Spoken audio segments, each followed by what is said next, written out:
നമുക്കറിയാം, പുതിയ നിയമത്തിലെ 21 ലേഖനങ്ങളിൽ വളരെ ഈടുറ്റ ഒരു ലേഖനമാണ് തെസ്സലോനിക്കർക്ക് എഴുതിയ 1-2 ലേഖനം.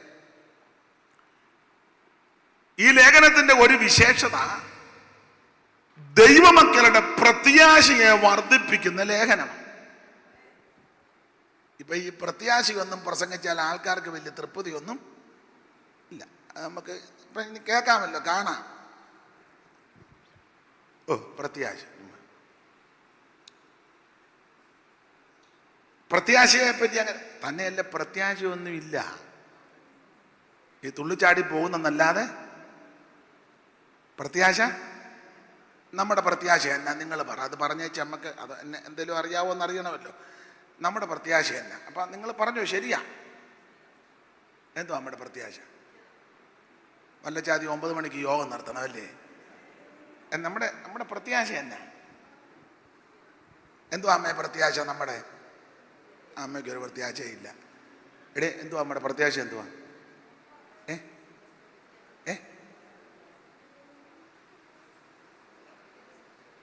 അതങ്ങ് മാറ്റിക്കേ, അതങ്ങ് മാറ്റി. അതാ പ്രത്യാശ. സ്തോത്രം. യേശു ക്രിസ്തു വീണ്ടും വരും. വലിയ താല്പര്യമില്ലെന്ന് തോന്നുന്നു, ആർക്കും വലിയ അനക്കമൊന്നുമില്ല. നിങ്ങൾ ഇന്ന് ഞാൻ പുള്ളി വരികയോ പോകുകയോ ചേട്ടാ, നേരത്തെ വന്നതാണല്ലോ. പുള്ളിക്ക് എപ്പോൾ വേണേലും വരികയും പോകുക അല്ല, ആ മൈൻഡിലായിരിക്കുന്നെന്ന് എനിക്ക് തോന്നുന്നു. യേശു ക്രിസ്തു വീണ്ടും വരും. എബ്രായ ലേഖനത്തിൽ കൊടുത്തിരിക്കുന്ന ഒരു പദം നമുക്കെല്ലാം അറിയാം. അവിടുന്ന് പാപം കൂടാതെ, ഉറക്കെ പറ, ഇല്ല പള്ളിയുടെ മേളിൽ നിൽക്കുന്നതല്ല ഞാൻ കാണിച്ചത്. അവിടുന്ന് പാപം കൂടാതെ രണ്ടാമതും പ്രത്യക്ഷനാകുമെന്ന ചേർത്തൊരു വാക്യം വായിച്ച എബ്രായ ലേഖനം 9:28. അറിവുള്ള വാക്യം എന്നാലും ഒന്ന് വായിച്ചു. 9:28. ആ 10 നേരെ മേളിൽ കിടപ്പുണ്ടല്ലോ. മോനെ മൈക്ക് കൂടെ വായിക്കാം. മോൻ വായിച്ചു. മോൻ ആദ്യം വായിക്കുക, അത് കഴിഞ്ഞ് ഞാൻ മൈക്ക് കൂടെ വായിപ്പിക്കാം. മോനല്ലേ ആദ്യം എടുത്തത്. വായിച്ചേ. അല്ലല്ല, മോനൊന്ന് വായിച്ചോട്ടെ. എന്നാലും മൈക്ക് ഞാൻ തരാം. ക്രിസ്തുവും അങ്ങനെ തന്നെ അനേകരുടെ പാപങ്ങളെ ചുമപ്പാൻ ഒരിക്കൽ അർപ്പിക്കപ്പെട്ട് തനിക്കായി കാത്തു നിൽക്കുന്നവരുടെ രക്ഷയ്ക്കായി അവൻ പാപം കൂടാതെ രണ്ടാമതും പ്രത്യക്ഷപ്പെടും. ഇനി മൈക്ക് കൂടെ വായിച്ചേ. എടുത്തില്ലേ? 10 നേരെ മേളിൽ കിടപ്പുണ്ട്. ഇത് 11 10 എടുക്ക്. 9:28. ഈ ബൈബിള് കാണാമോ? ഇത്രയും ചെറുത് കൊണ്ടുവന്ന് എനിക്ക് കാണാമോ? എന്നാ വായി. ക്രിസ്തുവും അങ്ങനെ തന്നെ അനേകരുടെ പാപങ്ങളെ ചുമപ്പാൻ ഒരിക്കൽ അർപ്പിക്കപ്പെട്ടു തനിക്കായി കാത്തു നിൽക്കുന്നവരുടെ രക്ഷയ്ക്കായി അവൻ പാപം കൂടാതെ രണ്ടാമതും പ്രത്യക്ഷപ്പെടും. ഇതാണ് നമ്മുടെ പ്രത്യാശ. യേശു ക്രിസ്തു വീണ്ടും വരുമെന്ന് ഒരിക്കൽ അവിടുന്ന് ഇവിടെ വന്നതാ. സ്വർഗമഹിമകൾ വെടിഞ്ഞ് ഈ താണലോകത്തിലേക്ക് ഇറങ്ങി വന്നു. കന്യാസൂനുമായിട്ട് ഈ ഭൂമിയിൽ അവതരിച്ചു. കന്യകാസുതനായി തനയിൽ വന്നുദിച്ച ധന്യനിമാനുബലി വന്താനേ. കന്യകാസുതനായി തരയിൽ വന്നുദിച്ച ധന്യനിമാനുവൽ ഇവനെ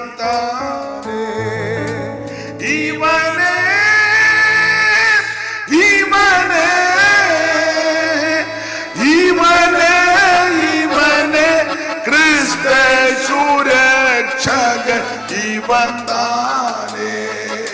പാടാൻ നേരമില്ല. അപ്പോൾ കന്യാസൂനുമായി ഈ ഭൂമിയിൽ ക്രിസ്തു അവതരിച്ചു. എന്തിന്? ഒറ്റവാക്കി പറഞ്ഞാൽ മനുഷ്യവർഗത്തിന്റെ പാപത്തിന് പരിഹാരം വരുത്താൻ. കാലത്തികവിൽ കന്യാസൂനുമായി ക്രിസ്തു ഈ ഭൂമിയിൽ ജഡാവതാരമെടുത്തുവാണ്. ഓടിച്ചു പറയാം, നിങ്ങൾക്കറിയാം, നാടെങ്ങും നന്മ സുവിശേഷിച്ചു. മരിച്ചവരെ അവിടുന്ന് ഉയർപ്പിച്ചു, രോഗികളെ സൗഖ്യമാക്കി, യേശുക്രിസ്തുവിന്റെ അടുക്ക വന്ന ഒറ്റ രോഗി പോലും സൗഖ്യം കിട്ടാതെ പോയിട്ടില്ല. നമ്മുടെ അടുക്ക വരുന്ന എല്ലാവരും വന്നു അത്ര സൗഖ്യം മിണ്ടുകയല്ല. കുറെ പേർക്കൊക്കെ സൗഖ്യം, കുറെ പേർക്കൊക്കെ ഒരു ആശ്വാസം. ചില പറഞ്ഞ പ്രാർത്ഥിച്ചപ്പോൾ ഒരു സുഖം ഉണ്ടായിരുന്നു. നമുക്കങ്ങനെ പ്രാർത്ഥിച്ചപ്പം ഒരു വിടുതലുണ്ടായിരുന്നു. വീട്ടിൽ ചെന്നപ്പോൾ പിന്നെ കൂടി. മുടന്തൻ സൗഖ്യമായി വീട്ടിൽ ചെന്നിച്ച് അവൻ മുടന്തിയാ വന്നെ, അവൻ സൗഖ്യമായി വീട്ടിൽ ചെന്ന് കഴിഞ്ഞ് പിന്നെ പിറ്റേന്ന് മുടന്തുകായിരുന്നു. അവൻ ആയുസ് പിന്നെ മുടന്നിട്ടില്ല. അപ്പൊ യേശുക്രിസ്തുവിന്റെ വിശേഷത അവിടുത്തെ അടുക്ക വന്ന എല്ലാവർക്കും പൂർണ്ണ വിടുതല. ഒരു കുഞ്ഞുങ്ങളെ പോലും നിരാശയോടെ പോയിട്ടില്ല. കുഷ്ഠരോഗിയെ തൊട്ടു, അന്നേരം സൗഖ്യം.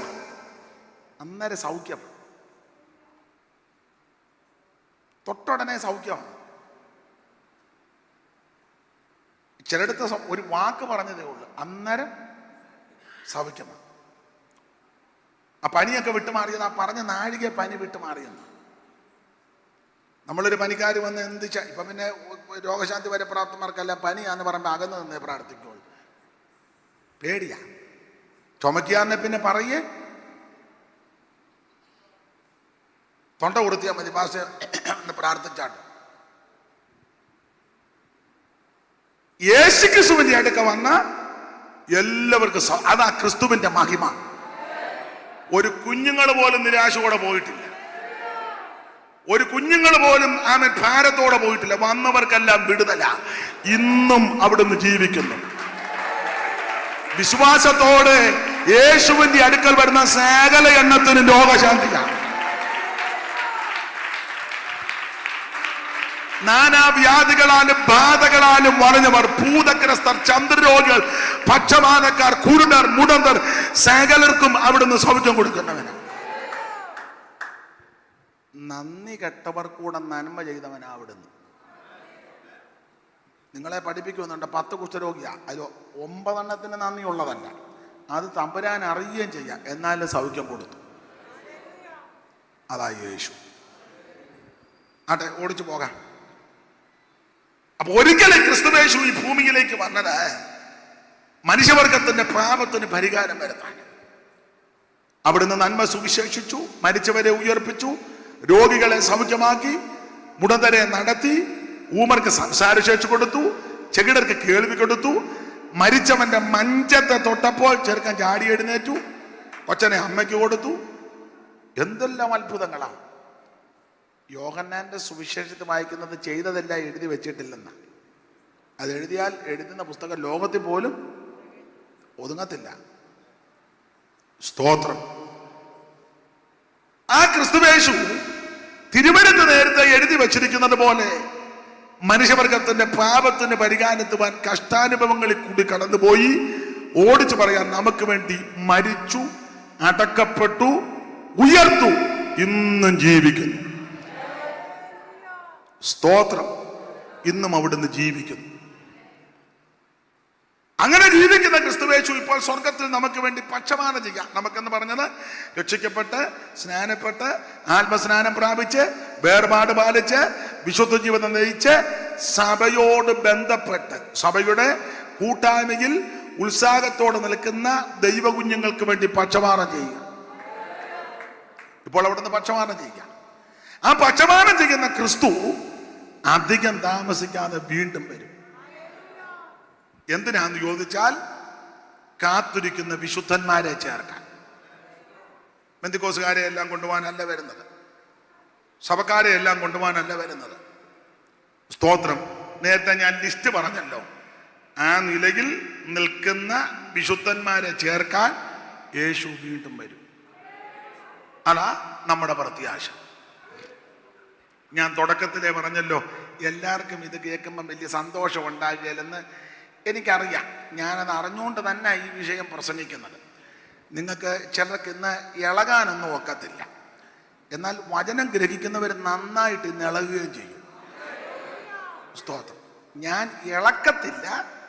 നമ്മളറിയാം, പുള്ളിയെ നമുക്ക് വിളിക്കാം, ഒടുവിലത്തെ ദിവസം വിളിക്കാം, പുള്ളി ഇളക്കും. അങ്ങനെയുള്ളവർ പഴകിട മോഹൻ നമ്പൂതിരിയുടെ കൂടെ പോവുകയാണെങ്കിൽ അവിയലൊക്കെ നന്നായിട്ട് ഇളക്കാൻ അവിടെ ആൾ വേണം. പിന്നെ കേറ്ററിങ്ങുകാരുടെ കൂടെ പോവുകയാണെങ്കിൽ അവിടെയും നന്നായി അടി പിടിക്കരുത്. എന്തുവാ അവിടെ ആ ഇളക്ക ആവശ്യം.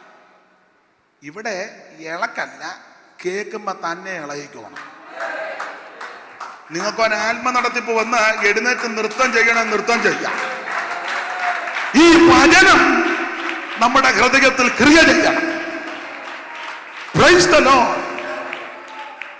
ചില ആൾക്കാർ പറയുന്ന ഞാൻ ശ്രദ്ധിച്ചിട്ടുണ്ട്, ഞാൻ അവരെ കുറ്റം പറയുകയല്ല, എന്നെപ്പറ്റി എല്ലാവരും പറഞ്ഞ അയാൾ കുറ്റമേ പറയുള്ളൂ.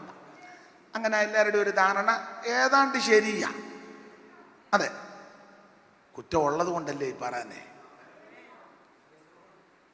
അപ്പം ഞാൻ ഒരു കാര്യം നിങ്ങളോട് പറയാം. ഈ വീണ്ടും വരവും പ്രത്യാശയുടെ വിഷയം പറയുന്നത് എല്ലാവർക്കും അത്ര തൃപ്തിയല്ല. പക്ഷെ ഇന്ന് രാത്രി നമുക്ക് ശാന്തമായിട്ട് അങ്ങനെ ചില കാര്യങ്ങൾ ചിന്തിക്കണം. ദൈവത്തിൻ്റെ മഹത്വം. മറ്റു ഭാഗത്തേക്ക് ഇപ്പോൾ പോകുന്നില്ല. യേശു ക്രിസ്തു വീണ്ടും വരും. ആ പ്രത്യാശ ഉളവാക്കുന്ന 2 ലേഖനമാണ് തെസ്സലോനിക്കർക്ക് എഴുതിയ 1-ഉം 2-ഉം ലേഖനം. യേശു ക്രിസ്തു വീണ്ടും വരും, തനിക്കായി കാത്തു നിൽക്കുന്ന വിശുദ്ധന്മാരുടെ രക്ഷയ്ക്കായിട്ട്. സ്തോത്രം. പോകുവോ?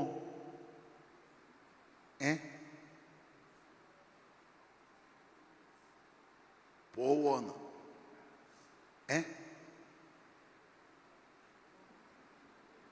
നിങ്ങൾ എന്തേലും ഒന്ന് പറ. പോവെങ്കിൽ പോവെന്ന് പറയാ, പോവുകയല്ലേ പോവുകയല്ല എന്ന് പറ. അത് പറയുന്നത് നേരത്തെ പറയാൻ ഇത്ര സമയം കളയുമായിരുന്നു. അപ്പൊ ക്രിസ്തുവേശു വീണ്ടും വരും, നമ്മുടെ പ്രത്യാശ. പത്രോസ് ഈ പ്രത്യാശയ്ക്ക് കൊടുത്തിരിക്കുന്ന ഒരു പദം ജീവനുള്ള പ്രത്യാശ. പൗലോസ് കൊടുത്തിരിക്കുന്ന ഒരു പദം ഭാഗ്യകരമായ പ്രത്യാശ.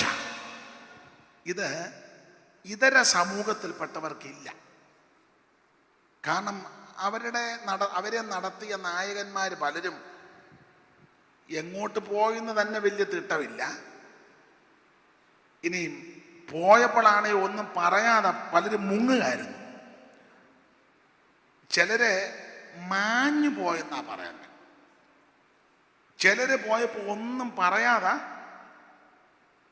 നിങ്ങൾക്ക് പിന്നെ സംശയമാണ്. നേതാവ് എന്നാ പറഞ്ഞു? പുള്ളി ഒന്നും പറഞ്ഞില്ല. ഇങ്ങനെ നോക്കി നിൽക്കുമ്പോൾ കണ്ണ് മറിയുന്ന കണ്ട്. പിന്നെ അനക്ക് ഒന്നും അങ്ങനെയൊക്കെ എല്ലാം ഞാൻ വിവരിക്കുന്നില്ല, ഇത് പിടിക്കുന്നത് കൊണ്ടാണ്. അല്ലെങ്കിൽ ഞാൻ പറഞ്ഞാനുമായിരുന്നു.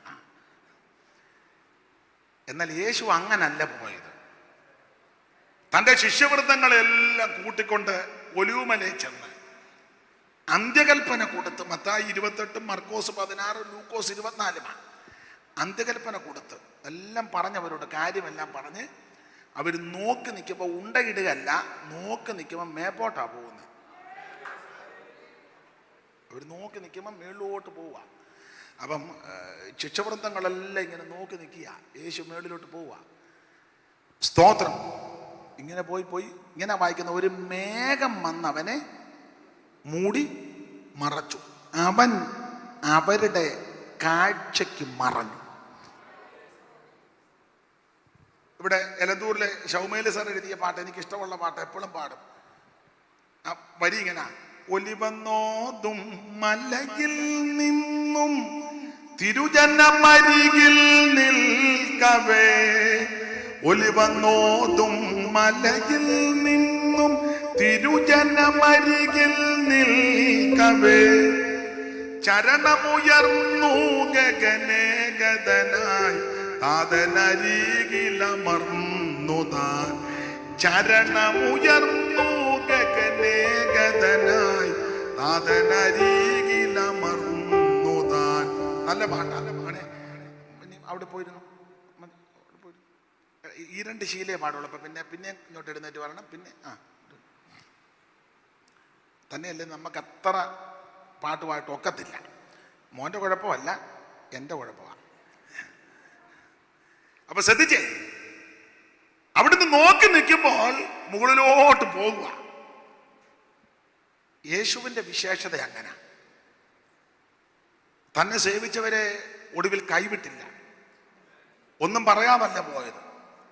മാത്രമാണോ കാര്യങ്ങളെല്ലാം പറഞ്ഞുറപ്പിച്ചേച്ച, ഞാനിപ്പോൾ പോവുക, ഞാൻ തിരിച്ചു വരും.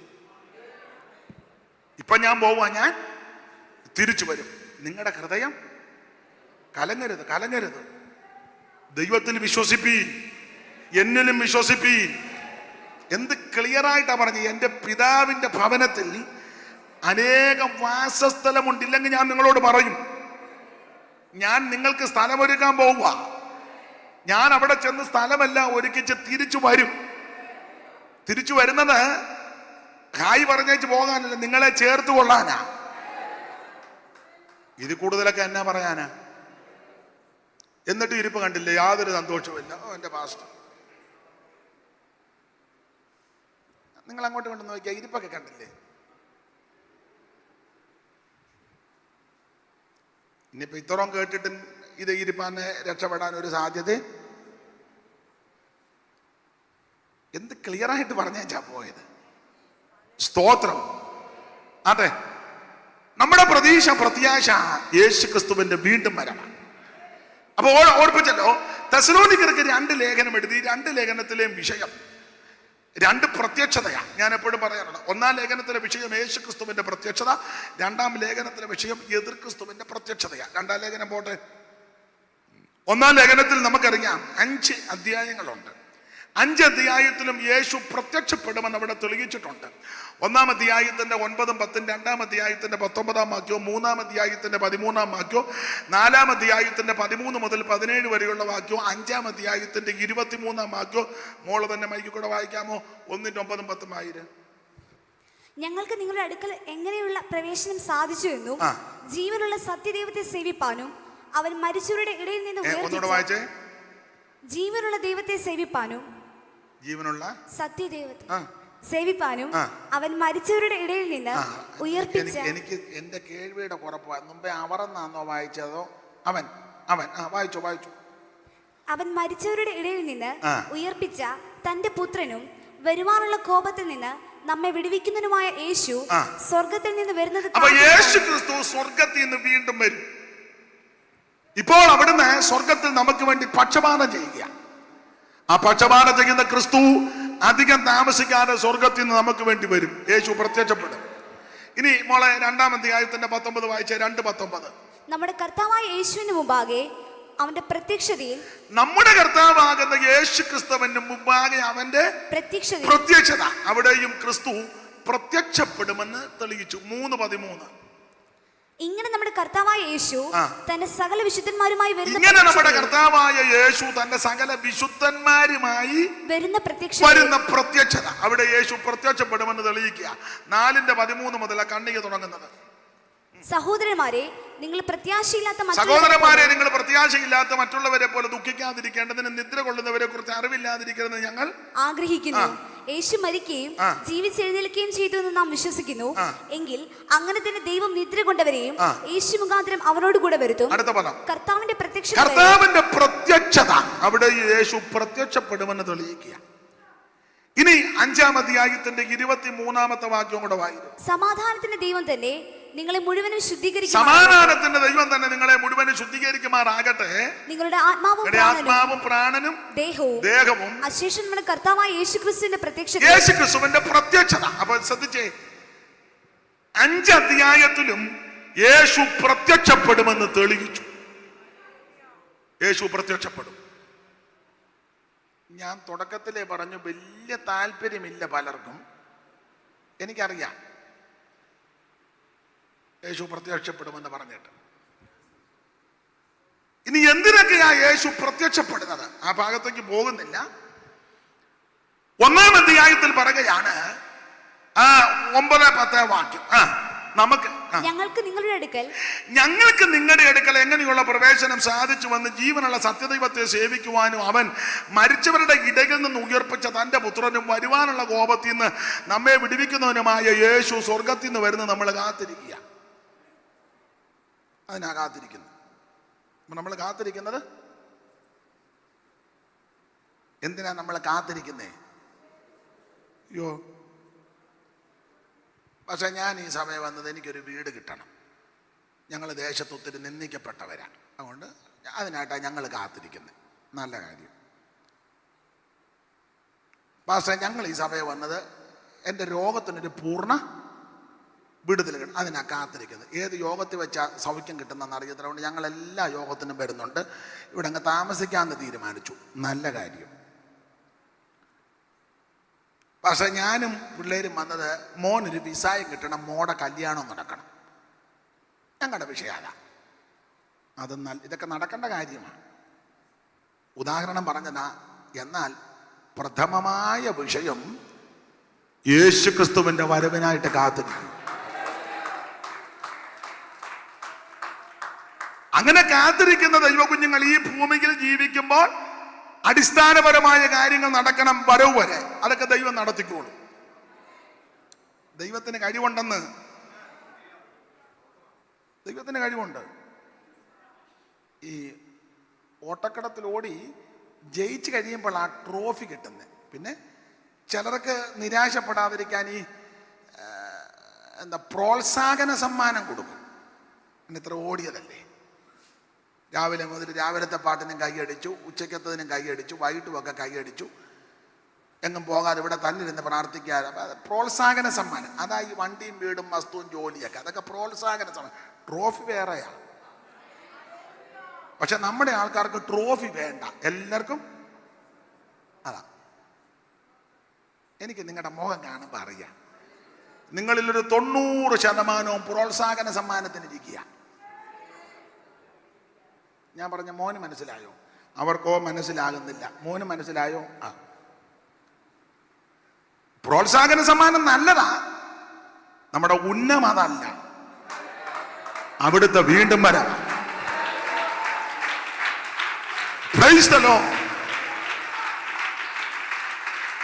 മുൻപേ അവന്റെ രാജ്യവും നീതിയും അന്വേഷിപ്പീൻ, അതോടുകൂടെ ഇതൊക്കെയും നിനക്ക് ആവശ്യമുള്ളതെല്ലാം ദൈവം അറിയുന്നുണ്ട്. അതൊന്നും കുറയ്ക്കത്തുമില്ല, കൂട്ടത്തുമില്ല. ആവശ്യമുള്ളതെല്ലാം നിന്റെ കയ്യിൽ ദൈവം തരും. ദൈവം വിശ്വസ്തനാണ്. ആട്ടെ, ഇങ്ങനെ പോയാൽ സബ്ജക്റ്റ് മാറിപ്പോകുന്നുണ്ട്. ആ ഭാഗത്തേക്കൊന്നും പോകും. നിങ്ങളിങ്ങനെ ഇടയ്ക്ക് ഗ്ലോറി എന്ന് പറഞ്ഞാൽ പിന്നെ ഒന്നുകൂടെ അങ്ങ് സബ്ജക്റ്റ് പോകും. അപ്പം അതുകൊണ്ട് നമുക്കൊരു പരുവത്തിനങ്ങ് പോകാം. ഇന്ന് 1-ാം അധ്യായത്തിൽ വളരെ സ്പഷ്ടമായിട്ട് പറഞ്ഞു നമ്മൾ വരവിനായി കാത്തിരിക്കുക. ഇവിടെ പൗലോസ് പറയുക, ഞങ്ങൾക്ക് നിങ്ങളുടെ അടുക്കൽ എങ്ങനെയുള്ള പ്രവേശനം സാധിച്ചു. അതിനെപ്പറ്റി ഒരു സൂചന ശുഭപാസ്റ്റ് ഓർപ്പിച്ചു. പൗലോസിന്റെ മിഷനറി യാത്രയിൽ ആസിയിൽ വചനം പ്രസംഗിക്കരുതെന്ന് പരിശുദ്ധാത്മാവ് പറഞ്ഞു. പരിശുദ്ധാത്മാവ് ഈ അവിടെ വിലക്കിയെന്ന പരിശുദ്ധാത്മാവ് വിലക്കി. ഈ നേരത്തെയൊക്കെ സഭകളിലെ പരിശുദ്ധാത്മാവാണ് ആൾക്കാരെ നിയമിക്കുന്നതും ആക്കുന്നതും മാറ്റുന്നതും വിലക്കുന്നതും നിയോഗിക്കുന്നതും എല്ലാം പരിശുദ്ധാത്മാവ്. ഇപ്പം വന്ന് നമ്മുടെ സഭകളിലെല്ലാം പരിശുദ്ധാത്മാവ് ഒന്നും ചെയ്യാൻ ഒക്കുന്നുമില്ല. പരിശുദ്ധാത്മാവ് ചെയ്യാനായിട്ട് അവസരം കൊടുക്കുന്നു ഇല്ല. കാരണം പരിശുദ്ധാത്മാവ് ചെയ്യേണ്ടതെല്ലാം സെക്രട്ടറി കയറി ചെയ്യും. ട്രഷാറും പരിശുദ്ധാത്മാവ് ചെയ്യേണ്ടതല്ല. കാരണം പരിശുദ്ധാത്മാവ് ചെയ്യാനിരിക്കുന്നത് ഇപ്പൊ സഭാഗോള് പണിയുക. അപ്പൊ പരിശുദ്ധാത്മാവ് ചിലരുടെ ഉള്ളത്തോട് ഇടപെടാനിരിക്കുക. നീ ഇവിടെ നിന്ന് സ്തോത്രം ചെയ്യുമ്പം പരിശുദ്ധാത്മാവ് അവന്റെ ഉള്ളത്തോട് ഇടപെടാനിരിക്കുക. അന്നേരം ട്രഷാർ അതിന് മുന്നേ കയറി പറഞ്ഞു, നിങ്ങളെല്ലാം പേപ്പർ എടുത്താട്ടെ, കൊടുക്കുന്ന തുക. എന്നിട്ട് പരിശുദ്ധാത്മാവ് പറഞ്ഞു, എന്നാൽ അവൻ തന്നെ കാര്യം നടത്തിക്കോളും, ഞാൻ പോവുകയാണ്. ഞാൻ പറഞ്ഞ പോയിന്റ് പിടി കിട്ടിയോ? മനസ്സിലായില്ല, മനസ്സിലാകുന്നില്ല. പരിശുദ്ധാത്മാവ് ഇടപെടാനിരിക്കുക ചിലരോട്. നീ ഇവിടെ അനൗൺസ് ചെയ്യുന്നതിന് മുന്നേ ദൈവം ഇടപെടും. അന്നേരം ട്രഷാർ കയറി പറഞ്ഞു, നമുക്ക് ഹോള് പണിയണം, നിങ്ങൾക്ക് വിശ്വാസത്താൽ എത്ര തുക തരാന്ന് പേപ്പർ എടുത്ത് എഴുതണം. അന്നേരം തങ്കം എഴുതി 101 രൂപ. അതാ പഴയ കണക്കാ. അവിടെ 101ന്റെ കണക്കുണ്ടല്ലോ. അപ്പൊ ഇറുകണിട്ട് നോക്കിയപ്പോ തങ്ക 101. ഇപ്പൊ ഇന്ന് മേരി 201. ഉദാഹരണമായി പറയുന്നത്. ഇവിടെ പരിശുദ്ധാത്മാവ് ഒരുത്തനോട് ഇടപെട്ടാ പോരെ?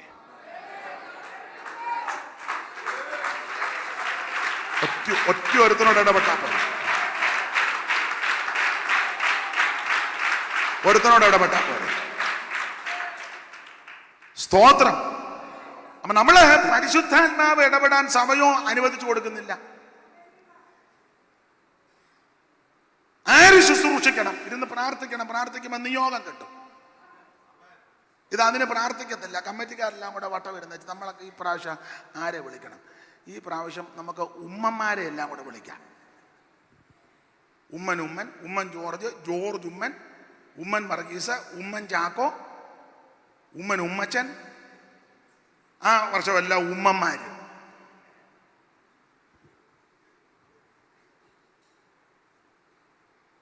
പിറ്റേ വർഷവും നമ്മൾ അടുത്ത വർഷം കമ്മിറ്റിക്കാർ വന്ന് കഴിഞ്ഞ വർഷം നമ്മളെല്ലാം ഉമ്മന്മാരെയാണ് വിളിച്ചത്.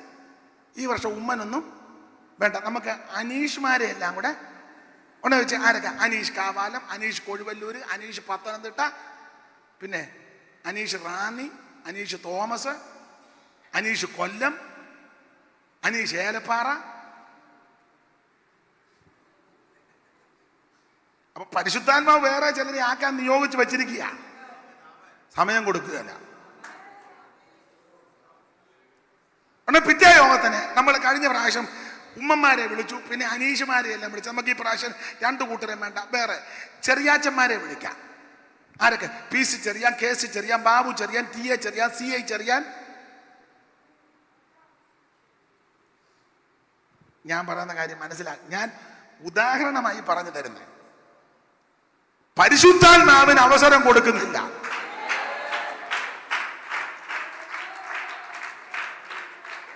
ദൈവാത്മാവിന് ഇടം കൊടുക്ക. ദൈവാത്മാവ് സംസാരിക്കാൻ ഇടം കൊടുക്ക. നീ ദൈവത്തിന്റെ പാദപീഠത്തിൽ കാത്തിരിക്കുക. ജാഗരിച്ച് പ്രാർത്ഥിക്കുന്ന വ്യക്തികളോട് ദൈവം ഇടപെടും. അതെ, ഉദാഹരണങ്ങളായി പറയുന്നത് ദൈവത്തിന് സ്തോത്രം.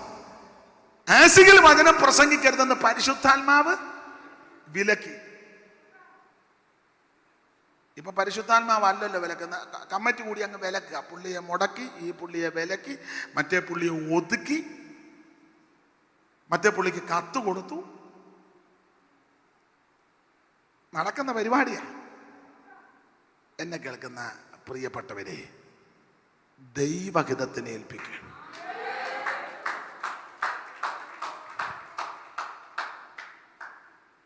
സഭകളെല്ലാം നമുക്ക് ഇഷ്ടമില്ലാത്തവരെ നമ്മൾ അങ്ങ് വിലക്കുക. നിനക്കിഷ്ടമില്ലാത്തവനെ പരിശുദ്ധാത്മാവിന് ഇഷ്ടമാ. നിനക്കും നിന്റെ പെമ്പളയ്ക്കും ഇഷ്ടമില്ലാത്തവന് ദൈവത്തിന് ഇഷ്ടമാന്ന്.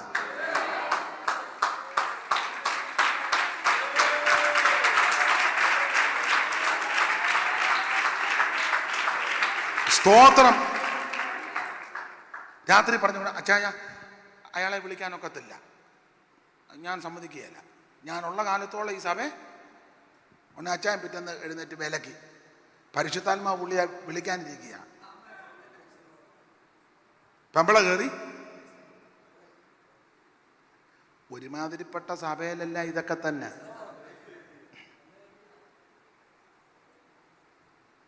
ഞാൻ ഉദാഹരണമായി പറഞ്ഞ പരിശുദ്ധാത്മാവിന് ഇടം കൊടുക്കണം. സഭ ദൈവ നടത്തിപ്പിൽ പോകണം. പരിശുദ്ധാത്മാവ് നിയന്ത്രിക്കണം, പരിശുദ്ധാത്മാവ് ആക്കണം, പരിശുദ്ധാത്മാവ് നിയോഗിക്കണം, പരിശുദ്ധാത്മാവ് സംസാരിക്കണം. Praise the Lord.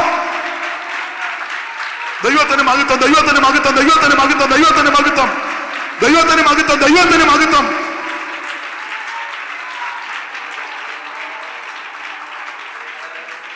കർത്താവിന് മഹത്വം, ദൈവത്തിന് സ്തോത്രം. ആട്ടെ, ആസിയിൽ വചനം പ്രസംഗിക്കരുതെന്ന് പരിശുദ്ധാത്മാവ് വിലക്കി. അങ്ങനെ അവര് ആ വിലക്ക് അനുസരിച്ച് വന്ന് യേശുവിൻ്റെ ആത്മാവ് സമ്മതിച്ചില്ലെന്ന അടുത്ത വാക്യത്തിൽ അവർ യാത്ര ചെയ്ത് ഫിലിപ്പിയിലെത്തി. അവിടെ വെച്ചാണ് പൗലോസ് പുഴവക്കത്ത് നിന്ന് പ്രസംഗിക്കുന്നത്. അദ്ദേഹം അത് ഓർപ്പിച്ചല്ലോ.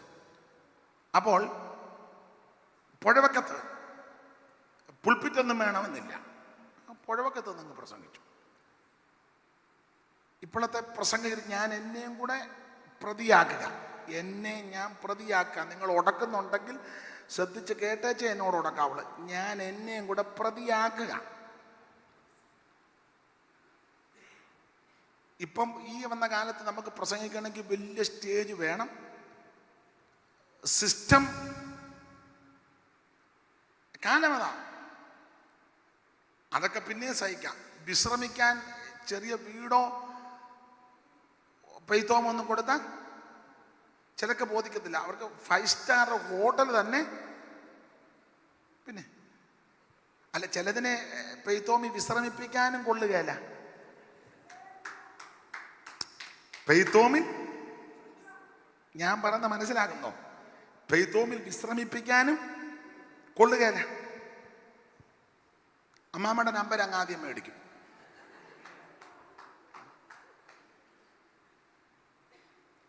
ലൈവ് ആയതുകൊണ്ട് ഞാനിപ്പോൾ ഇത്രോ പറയുന്നുള്ളൂ. പണ്ടൊരാൾ പറഞ്ഞേച്ച് അടിയന്തരത്തിന് വന്നേച്ച് മുടിയാന്തരമാകണ്ട, അടിയന്തരം തന്നെ നടക്കണ്ട. ആശികിൽ വചനം പ്രസംഗിക്കുന്ന ആത്മാവ് വിലക്കി. അവൾ പിന്നെ പുഴവക്കത്ത് നിന്ന് പൗലോസ് പ്രസംഗിച്ചു.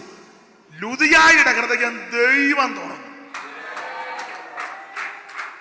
ദൈവം തുറക്കണം, ദൈവം തുറക്കണം. കർത്താവ് ലുദിയായുടെ ഹൃദയം തുറന്നു. ഈ കർത്താവ് ഹൃദയം തുറന്ന കാര്യം പെട്ടെന്ന് നടക്കും. ഞാൻ വിവരിക്കുന്നില്ല, നിങ്ങൾക്ക് അറിയാവുന്ന ഭാഗമാണ്. കർത്താവ് ലുദിയായുടെ ഹൃദയം തുറന്നു കഴിഞ്ഞപ്പോൾ അവള് വീട് തുറന്നു കൊടുത്തു. ലുദിയ ഓപ്പണിങ് ഉണ്ടാവും. പുൽപ്പിറ്റ് നോക്കി പ്രസംഗിച്ചിരുന്നെങ്കിൽ ഇത് നടക്കത്തില്ല. പുഴവക്കത്ത് പുൽപ്പിറ്റില്ല, പുഴവക്കത്ത് പ്രസംഗം. ഒത്തിരി ആൾക്കാരൊന്നുമില്ല, കുറച്ച് സ്ത്രീകള്. ഒരു സ്ത്രീയുടെ ഹൃദയം ഒന്നിന്റെ തുറന്നാൽ മതി. വരുന്ന പെണ്ണുങ്ങളുടെ ഹൃദയം എല്ലാം കൂടെ തുറന്നിട്ട് ഗുണമില്ലാതെ എന്തിനാ എല്ലാം കൂടെ കിടന്ന് ആർവാ വെച്ചേച്ച് ഒരെണ്ണത്തിന്റെ ഹൃദയം തുറന്നു. അവിടെ ഹൃദയം തുറന്നപ്പോഴേ അവള് വീടങ്ങ് തുറന്നുവെച്ച് എൻ്റെ ശൈലിയ ഉപദേശിമാരോട് പറഞ്ഞു, പിന്നെ ഞാൻ വിശ്വസ്തയാണെന്ന് ബോധ്യമുണ്ട്, ഞങ്ങളുടെ വീട്ടിൽ പാർത്തോളാൻ. ഈ തിരുവല്ലായിൽ നിന്ന് പത്തനംതിട്ടയ്ക്ക് വരുമ്പോൾ എത്രയോ വീടാ പൂട്ടിയിട്ടേക്കുന്നു, ഒരെണ്ണം തുറക്കുകയല്ല.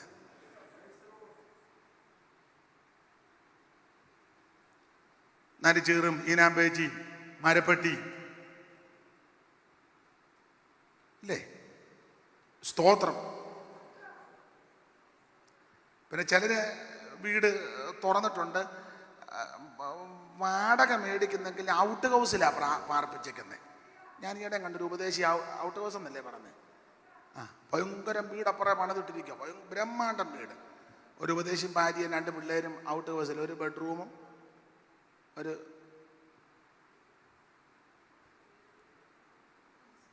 നമ്മള് കാവലിന് ആൾക്കാരെ ഏർപ്പെടുത്തുകയല്ലേ, കാവലിന്. അതിൽ നല്ലതൊരു അൽസേക്ഷൻ നായ അവിടെ പാടില്ല. നീ എല്ലാ മുറിയൊന്നും തുറന്നു കൊടുക്കണ്ട, വേണ്ട. മാന്യമായിട്ടോ 1 2 മുറി തുറന്നു കൊടുത്തേ, അതൊക്കെ. പിന്നെ ചിലരെ പാർപ്പിക്കാനും ഒക്കത്തില്ല കേട്ടോ, ഇറങ്ങിപ്പോകുകയല്ല. ചുണയുണ്ടോ തനിക്ക് എന്നെ ഇവിടെ നിന്ന് ഇറക്കാൻ? അവൻ അമേരിക്കയിൽ നിന്ന് ഗൾഫിൽ നിന്ന് 2 ആഴ്ചത്തേക്ക് വന്നപ്പോൾ അവനോട് ചോദിക്കുക, ചുണയുണ്ടോ നിനക്ക് ഇതിനകത്തോട്ട്? അല്ല, മറുവശവും പറയണം. പക്ഷെ എല്ലാവരും അങ്ങനല്ല. ഇടയ്ക്ക് ഞാൻ പറഞ്ഞതേ ഉള്ളൂ. സ്തോത്രം. കർത്താവ് ലുദിയായുടെ ഹൃദയം തുറന്നപ്പോൾ അവൾ വീട് തുറന്നു കൊടുത്തു. അങ്ങനെ അവിടെ പാർത്ത് കർത്താവിന്റെ വേല ചെയ്തു. അവിടുത്തെ വേലയിൽ ആത്മാക്കൾ വിടുവിക്കപ്പെട്ടെങ്കിൽ പ്രശ്നം രൂക്ഷമായി. പ്രശ്നങ്ങൾ ഉണ്ടാകുമ്പോൾ ഓർത്തോണം ആത്മാക്കൾ വിടുവിക്കപ്പെടാൻ പോകുക.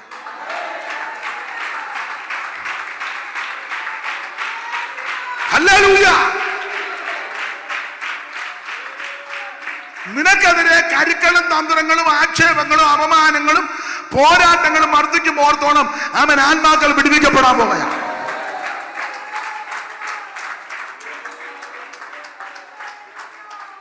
ഞാന് എൻ്റെ അനുഭവത്തിൽ നിന്ന് പറയാം. ഞാൻ എന്നെ ഏൽപ്പിച്ച ശുശ്രൂഷ അങ്ങ് ചെയ്തു പോകും. ഞാൻ ഒരു കാര്യം ശ്രദ്ധിക്കുകയില്ല. യവൻ എന്നാ പറയുന്നു, മറ്റവൻ എന്നാ പറഞ്ഞു, അമ്മാമ്മയുടെ അഭിപ്രായം അല്ല, ഇതൊന്നും കേൾക്കാൻ എനിക്ക് നേരെ കേൾക്കരുത്. കേട്ടാൽ കുഴയും. നമ്മളെ ഏൽപ്പിച്ച ശുശ്രൂഷ ചെയ്ത് നേരെ അങ്ങ് പൊക്കോണം. അഭിപ്രായം കേൾക്കാൻ പോയാൽ കുഴയും. ഇതൊക്കെ അവിടെ ചെല്ലുമ്പോൾ അറിയാം.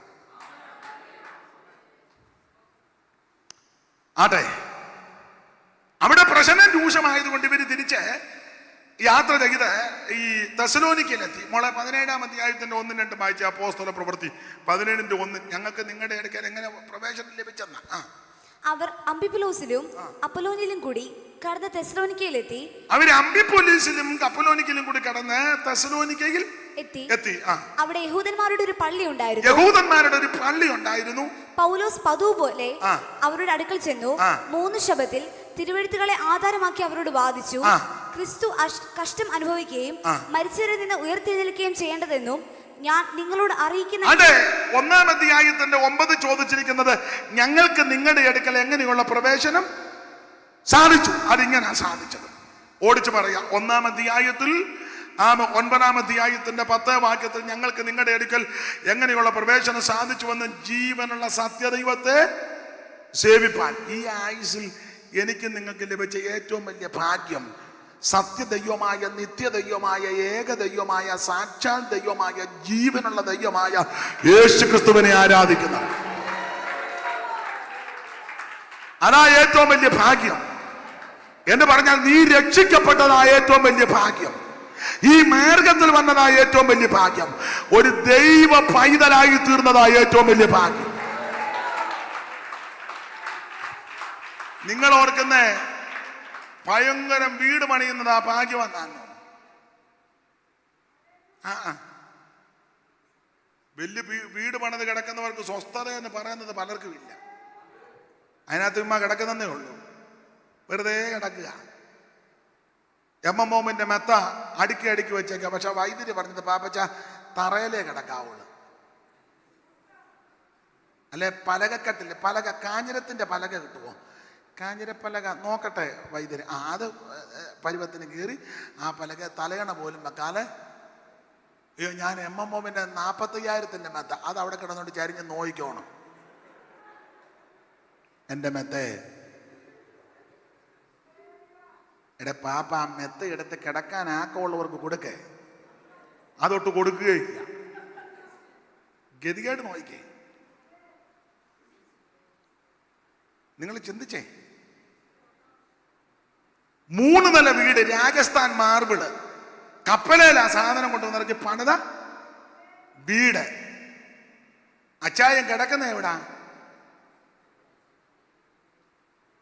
കിംസില്. ആർക്കും വരാതിരിക്കട്ടെ. നിങ്ങൾ ഓർക്കുന്ന വലിയ വീട് പണിത പല ആൾക്കാർ സുഖിക്കുകയാണെന്നാണോ? സുഖിക്കുകയല്ല. എന്നാൽ രക്ഷിക്കപ്പെട്ടതല്ല ദൈവമക്കളുടെ ചെറ്റപ്പുരയില കിടക്കുന്ന അവരുടെ സന്തോഷം. എമ്മമ്മോമിന്റെ മെത്ത ഇല്ല, ഡൺലപ്പിന്റെ മെത്ത ഇല്ല, ചിലപ്പോ ചണച്ചാക്കായിരിക്കും. അതിലങ്ങോട്ടിരുന്ന് ആത്മാവിൽ ബലപ്പെട്ടാൽ അവന്റെ സന്തോഷം. സങ്കീർത്തനക്കാരൻ പറഞ്ഞു, ധാന്യവും വീഞ്ഞും മർദ്ദിച്ചപ്പോൾ അവർക്കുണ്ടായതിലും അധികം സന്തോഷം നീ എന്റെ ഹൃദയത്തിൽ തന്നിരിക്കുക.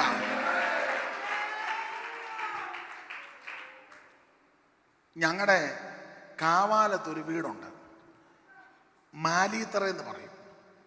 അവിടെ 2 സഹോദരിമാരുണ്ട്, ഇപ്പോഴും ഉണ്ട്, ലൈസാമ്മയും വിജി. കുറച്ച് നാളായിട്ട് ഞാൻ അങ്ങോട്ട് പോകാത്ത കൊണ്ട് എനിക്ക് അറിയത്തില്ല. അതുവരെ ഇപ്പോഴും അങ്ങനെയൊക്കെ തന്നെ. ചെറിയൊരു വീട്ടിലാണ് താമസിക്കുന്നത്, ഒരു കുഞ്ഞു വീട്. നേരത്തെ വീടെല്ലാം പോയി, പിന്നെ ഈ പവർ വിഷൻകാർ വെച്ച് കൊടുത്ത വീട് നിങ്ങൾക്കറിയാമല്ലോ. പവർ വിഷൻകാർ വെച്ച് കൊടുത്ത വീട്, അതിൻ്റെ വലിപ്പോ ഒക്കെ നിങ്ങൾക്കറിയാം. അതും ഇപ്പം കുറേ വർഷങ്ങളായതുകൊണ്ട് അതും അല്പം അത്ര നല്ല ഇതിലല്ല ഈ അടുത്ത കാലത്തും പോയപ്പോൾ. പക്ഷേ സന്ധ്യയാകുമ്പം ഈ ചേഴുത്തി അനിയത്തിയും കൂടെ അങ്ങോട്ട് മുഴങ്കാലം അടക്കി നന്നായിട്ട് പാട്ട് പാടും. ഹൈ പിച്ചിലേ പാടുകയുള്ളൂ. നമുക്ക് അവരുടെ പുറകെ ഒന്നും പിടിക്കാനൊക്കത്തില്ല. കിട്ടുകയല്ല, കട്ടയൊന്നുമില്ല. അവിടെ ചെന്ന് അവർ പാടുമ്പോൾ ഇതെങ്ങാനും പിടിച്ചാൽ നോക്കി നിൽക്കുകയുള്ളൂ, കട്ടയില്ലാതെ. ഹൈ പിച്ച് പാടും. ചേഴുത്തി അനിയത്തിയും കൂടെ സന്ധ്യ ആകുമ്പോൾ രണ്ടുപേരുടെ കൈയടിച്ച് പാട്ട് പാടിയ വലിയ മഹായോഗം നടക്കുന്നത് പോലെ. താമസിക്കുന്ന വീടാ ഞാൻ പറഞ്ഞു. അതേസമയം പേര് ഞാൻ പറയത്തില്ല. ഒരു വലിയ വീട്ടിൽ ഞാൻ പോയി. ഭയങ്കര വീടാ. അവിടുത്തെ കൊച്ചമ്മയാന്ന് ഒരു കസേരയില്ല, സെറ്റിക്കകത്ത് അങ്ങ് നിറഞ്ഞു. കൈയെല്ലാം സെറ്റിയുടെ വെളിയില്ല. അതോ ഒരു സന്തോഷമില്ല. തള്ളയ്ക്ക് പാട്ട് പാടാൻ പോലും ആക്കോവില്ല. ഞാൻ നോക്കിയപ്പോൾ സെറ്റിയല്ല ഇന്നിങ്ങനെ മാന്തെന്ന് കണ്ട്, പൂച്ച മാന്ത കൈയടിക്കുക. ഇങ്ങനെ കൈയെടുത്ത് അടിക്കാൻ മേല. അതിന് ആ സൈഡിൽ ഇങ്ങനെ ഞാൻ പറഞ്ഞ എല്ലാവരും അങ്ങനെയാന്നല്ല. മനസ്സിലായോ? നിങ്ങൾ ചിലർ ധരിച്ചേക്കുന്നത് വലിയ വീടുള്ളത് സുഖമാണെന്നാണോ? സമ്പത്തുള്ളതല്ല സുഖം. അതൊക്കെ ആവശ്യമാണ്. വീട് ആവശ്യമാണ്, സമ്പത്ത് ആവശ്യമാണ്. ഓടി വണ്ടിയിൽ അച്ചാൻ നിൽക്കുന്നത്. പക്ഷെ അച്ചാൻ ഇങ്ങനെ ഓടുക, ഒരു സ്വസ്ഥതയില്ല. ഓടി വണ്ടി. ഇന്ന് അച്ചാൻ കൊട്ടാരക്കരയ്ക്ക് ഓടി, അവിടെ ചെന്നിട്ട് പ്രാർത്ഥിച്ച് വിടുതലില്ല. ഒന്ന് അച്ചാനോട് പറഞ്ഞു നേരെ പുനലൂർ വിട്ടോളാൻ. ഒന്ന് ഓടി പുനലൂർ ചെന്നു. അവിടെയും തലയിട്ട് ആട്ടിക്കുറുക്ക് ഒരു തെള്ളും കൂടെ തള്ളി. ആണ്ട് കിടക്കുന്ന മത്തായി. അവിടുന്ന് ചാടി വണ്ടിയെ കയറി ഓടി നേരെ പത്തനംതിട്ട വന്നു. ഇവിടെയും പ്രാർത്ഥിച്ചു. അന്നേരം സ്വസ്ഥതയില്ല. അവിടെ പറഞ്ഞു നേരെ കോടിമതയ്ക്ക് വിട്ടോളാൻ. കോടിമത ചെന്നു അച്ചാന് സ്വസ്ഥത. അച്ചാൻ ഇങ്ങനെ ഓടി, രാവിലെ മുതൽ ഓടി ഓടി ഓടി. അതേസമയം ആണ്ട് സൈക്കിളെ വരുന്ന തങ്കപ്പൻ നല്ല പയറുമണി പോലെ നിൽക്കുന്നത്. ആ സൈക്കിളൊക്കെ കൊണ്ടങ്ങോട്ട് വെക്കുന്നാണ്ട ഓടി തോറ്റ് പോകും. അടിച്ചു വെച്ച് സ്റ്റാൻഡിലോട്ട് കൊണ്ട് വെച്ച് ഒരു നോട്ടവും കയറി ഇങ്ങോട്ട് വന്ന കയ്യടിയൊക്കെ കണ്ട ഓടി വന്ന അജയൻ. സങ്കീർത്തനക്കാരൻ പറഞ്ഞത് ധാന്യം വീഞ്ഞു മർദ്ദിച്ചപ്പോൾ അവർക്കുണ്ടായതിലും അധിക സന്തോഷം. യേശു ക്രിസ്തുവിനെ അറിഞ്ഞതും ആരാധിച്ചതുമാ ഏറ്റവും വലിയ ഭാഗ്യം. നീ രക്ഷിക്കപ്പെട്ടതാ ഭാഗ്യം. നീ കൃപയിൽ വന്നതാ ഭാഗ്യം. ദൈവത്തിന് മഹത്വം ഉണ്ടാകട്ടെ.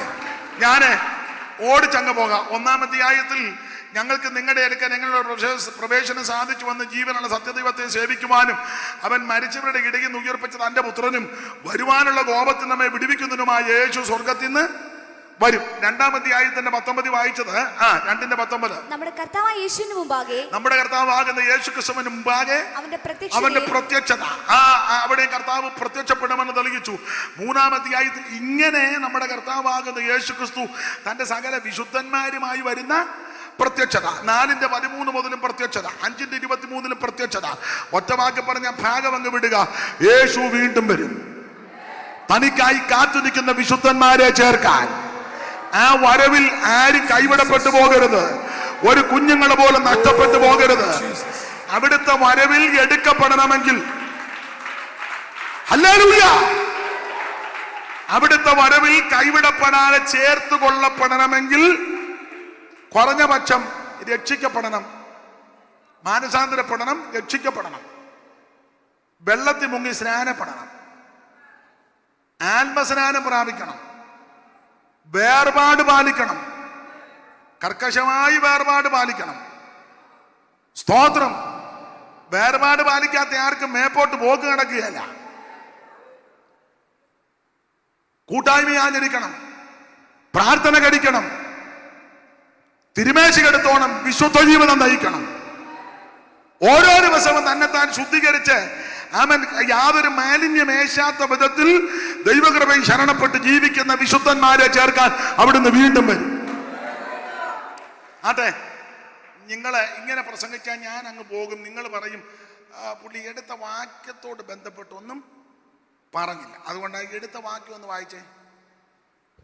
എല്ലാറ്റിനും സ്തോത്രം ചെയ്യുവിൻ, ഇതല്ലോ നിങ്ങളെക്കുറിച്ച് ക്രിസ്തുയേശുവിൽ ദൈവഇഷ്ടം. ദൈവത്തിന്റെ ഇഷ്ടം എന്തുവാ? ഈ ദൈവത്തിന്റെ ഇഷ്ടം നമ്മളെല്ലാം അതിനാ ഉപവസിക്കുന്ന. കർത്താവേ, പ്രാർത്ഥിക്കുമ്പോൾ കർത്താവേ, എൻ്റെ ഇഷ്ടമല്ല അവിടുത്തെ ഇഷ്ടം, നിന്റെ ഹിതം. നല്ല കാര്യം, അങ്ങനെ പ്രാർത്ഥിക്കണം. ഞാൻ എപ്പോഴും പറയും, നിങ്ങളിപ്പോൾ ഉപവസിച്ച് പ്രാർത്ഥിക്കുക, വളരെ നല്ല കാര്യം. ഉപവസിക്കാവുന്നിടത്തോളം ഉപവസിക്കണം.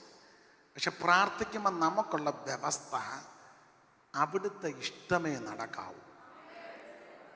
ഏത് വിഷയത്തിന് പ്രാർത്ഥിച്ചാലും ഇങ്ങനെ പ്രാർത്ഥിക്കാൻ നമുക്ക് പ്രമാണമുള്ള. കർത്താവേ, അവിടുത്തെ ഹിതമാണെങ്കിൽ നടത്തി തരണം. അവിടുത്തെ ഇഷ്ടമാണെങ്കിൽ നടത്തി തരണം.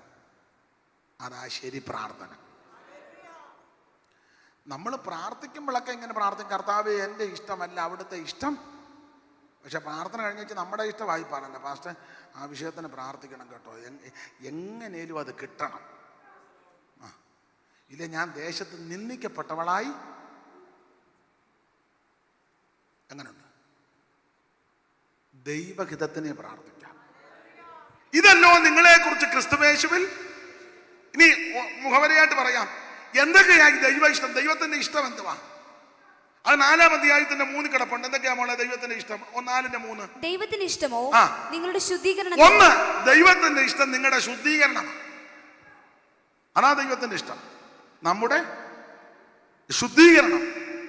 ഇവിടെ കൂടപ്പെട്ടിരിക്കുന്ന എല്ലാവരും ശുദ്ധീകരിക്കപ്പെടുന്നതാണ് ദൈവത്തിന്റെ ഇഷ്ടം. അതിനെപ്പറ്റി വിശദാംശങ്ങളിലേക്കൊന്നും പോകുന്നില്ല, പോയിന്റ് പറഞ്ഞങ്ങ് വിടുക. 2 ദൈവത്തിന്റെ ഇഷ്ടം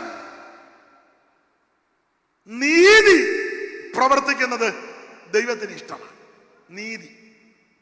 മോളെ യെശയ്യാ പ്രവചനം 61:8 ഒന്ന് വായിച്ചേ. 61:8 തോന്നുന്നു. യഹോവയായ ഞാൻ ന്യായത്തെ ഇഷ്ടപ്പെടുകയും അന്യായമായ കവർച്ചയെ വെറുക്കുകയും ചെയ്യുന്നു. യഹോവയാകുന്ന ഞാൻ ന്യായത്തെ ഇഷ്ടപ്പെടുകയും. ഏതാ? ന്യായത്തെ ഇഷ്ടപ്പെടുക. അപ്പൊ ദൈവത്തിന്റെ ഇഷ്ടം ന്യായം പ്രവർത്തിച്ചോണം, ന്യായമായിരിക്കണം. അത് ദൈവത്തിന് ഇഷ്ടമാണ്. മനസ്സിലാകുന്നില്ല? ഇപ്പം ചേട്ടന് കൊടുക്കാനുള്ളത് കൃത്യം കൊടുത്തേക്കണം. വസ്തു ഭാഗോടമ്പടി ചെയ്യുമ്പോഴേ അപ്പനെ കളിപ്പിച്ചും അമ്മയെ കളിപ്പിച്ചും അടിച്ചു മാറ്റിയാൽ സൂക്ഷം ദൈവം നിന്നെ അടിക്കും.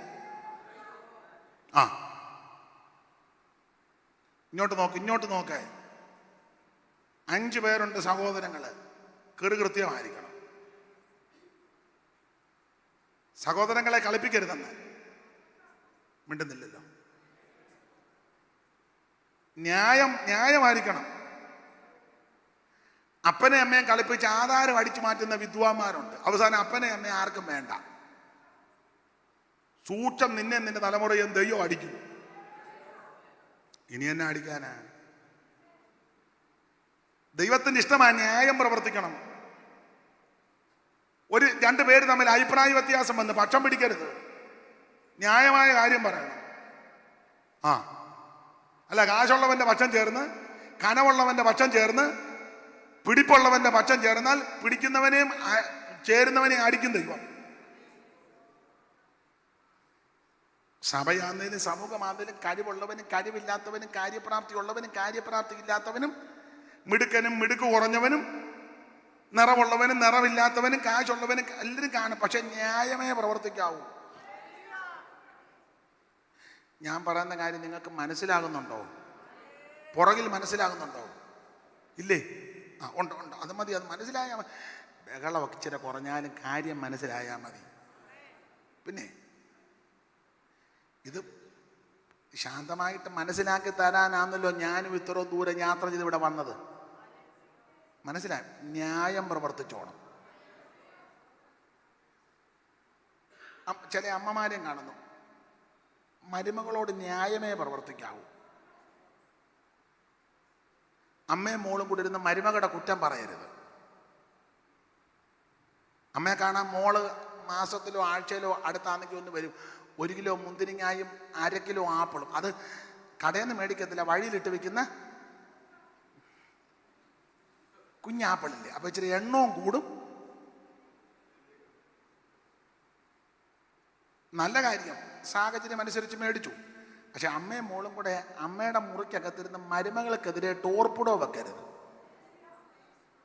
ന്യായമായിരിക്കണം. ഞാൻ പറയുന്നത് മനസ്സിലാകുന്നുണ്ടോ? ദൈവത്തിന്റെ ഇഷ്ടമാണ് ന്യായം പ്രവർത്തിക്കുന്നത്.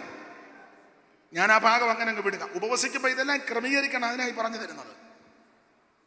സഹോദരങ്ങൾക്ക് വല്ലതും കൊടുക്കാനുണ്ടെങ്കിൽ ഇടപാട് തീർക്കണം. അവരുടെ ഇടപാടല്ല, കൊടുക്കാനുള്ള ഇടപാട്.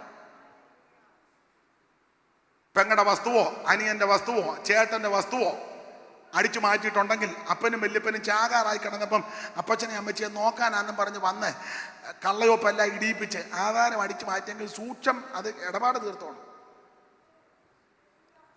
സക്കായിയുടെ മാനസാന്തരം വന്നപ്പോൾ സക്കായി പറഞ്ഞത്, ആരോടെങ്കിലും വല്ലതും ചതിവായിട്ട് വാങ്ങിച്ചിട്ടുണ്ടെങ്കിൽ എലോഗുയും പ്രയർ സെന്ററിൽ പോയി യോഗത്തിന് കൂടാന്നാണോ? പിന്നെ എന്തോ നമ്മൾ എഴുതി വെച്ചേക്കുന്നേ? അതാ 4 മടങ്ങ് ഇവിടെ വരരുതെന്നല്ലേ, ഇവിടെ വരുന്നവരല്ല ഇവിടെ തന്നെ വന്നോണം. ഇനി ഇത് കേട്ടോണ്ടാ ഞങ്ങൾ ഇനി അങ്ങോട്ടില്ല, വേറെ സ്ഥലത്ത് എവിടെ പോയാലും നീ തന്നെയല്ലേ പോകുന്നേ. ചൊറിയണ്ണ ഇവിടുന്ന് പറിച്ച് വിളവനാലിൽ കൊണ്ടുവച്ചു, അതും ചൊറിയണ്ണമാണ്. വിളവനാലിൽ നിന്ന് പറിച്ച് മുണ്ടുകോട്ടയ്ക്ക് കൊണ്ടുവച്ചു, ചൊറിയണ്ണ അല്ലേ. സ്ഥലം മാറി എന്നല്ലാതെ ചൊറിയണ്ണത്തിന്റെ ചൊറിച്ചിൽ മാറ്റമുണ്ടോ? IPC നിന്ന് പറിച്ച് ചർച്ചക്കോടി കൊണ്ടുവച്ചു, അവിടെ ഇരുന്ന് 2 കൊല്ലം ചൊറിഞ്ഞു.